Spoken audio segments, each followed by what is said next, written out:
You have to protect your personal information always. That'll protect your assets, that'll protect your name. It's very important that you do that. So you do not give out your personal information to people you don't know over the phone, the mail, the internet, never. Be very, very careful. Be stingy with your personal information. The birth certificate and the social insurance card. If you have those two documents in your purse or wallet or possession here today, I want you to take them out when you go home, and I want you to put them in a safe place. When was the last time somebody said to you, I need to see your birth certificate? We have a wallet that's getting thicker because of all these cards that we have, air miles, the gas cards, all the points you can, and all the different credit cards and your driver's license, and the wallet gets kind of thick. And when we go out, if we don't really, there was a time we used to put them in our back pocket, remember? And then the jeans had that mark, you know, of the wallet. It looked cool, eh? No, we don't like that anymore now. We don't put it in our back pocket, so we leave it in the glove compartment. Well, the thieves know that. Okay, so there's two spots they look. They look in the grocery cart for the you know, when the women are shopping, and they also look at inside the glove compartments. So be very careful because they're going to get it. Now, you're doing your groceries. Yesterday, two women, I wanted to go up to them and tell them, what are you doing? Your purse is wide open. Why are you shopping with your purse wide open? And I looked inside as I walked by. I went, oh my gosh, there's the wallet. And she was looking at the bread. Which bread am I going to buy? And I'm walking by, and there's the buggy right there. I look for it, eh? And guess who else looks for it? Identity thieves. They're in the shopping centers, they're in the malls, they're in the grocery stores, and they're looking for women that have their purse open with their wallet exposed. And what they do is they grab that wallet, they take it, they take out the information they need, the credit cards, the cash, and then they go to the closest garbage can. Because if you ever want to find your purse or wallet after it's been stolen, just go look at all the garbage cans in the area, and you'll find it in there. That's where it probably is. Because they don't want to carry it around. It doesn't match their shoes.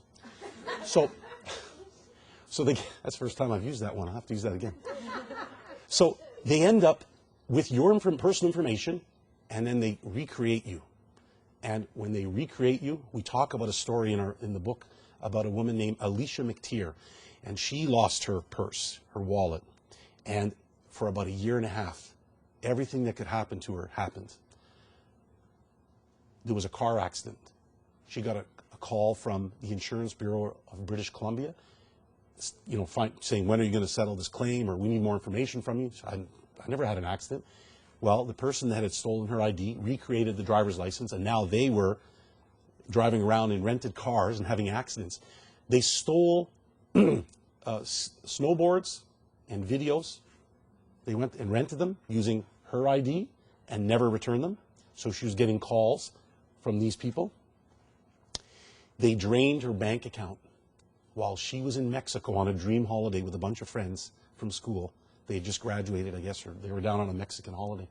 And she goes to a bank machine down there to get money, and her bank account was empty. When she got back, she got a call from, I think, the RCMP or the local police in Coquitlam, and she was being charged with check fraud for $7,000 of check fraud. This thing kept on going, and she kept on reporting it. It's a mess. Internet and email fraud, this is big. When I was doing the research for this book, I could have written 3 books just on that topic. It is so big. You got to be really careful. And not only do you have to be careful, but if you have children or relatives or anybody living in your home that might use your computer, so you could be the best person on the computer. You know all the safety features, and then your child goes into the basement on the in your home office or a library or somewhere where you have a computer in the home, and they start using the computer and they start accessing things and doing things they're not supposed to do, and you could be compromised. And that's happened to a lot of people in the States. There was a huge case with a teenager who they thought he was the pornographic kingpin of an entire state. Somebody was using his wireless and accessing pornography, and the IP, the IP address was coming from that home. And the FBI went to the home and raided it and arrested him right in front of all the neighbors. How many of you own a shredder at home? You should all own a shredder. You want to get cross-cut. You want to get something that cuts so that it's in smaller pieces and it can't be put back together.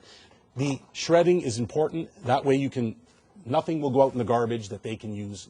You can, and if you get anything with your name, address, date of birth. Around income tax time, a lot of people are putting stuff out in the garbage. You gotta be very, very careful with it. Telephone fraud, one of the best stories, the one, or I guess you could say it's part of telephone fraud, is the pretexting. You heard about the chairman of the board for Hewlett-Packard, HP, a couple years ago. There was some secrets going on, some secret information was leaving the boardroom and being leaked to the press. So they wanted to find out who was leaking the information to the press.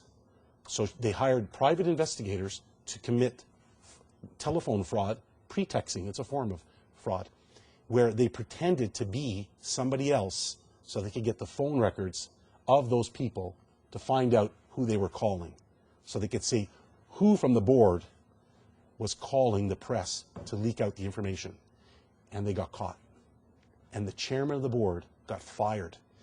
And HP had to pay something like $14.5 million in fines. This is huge. Now, this could go on here in your office.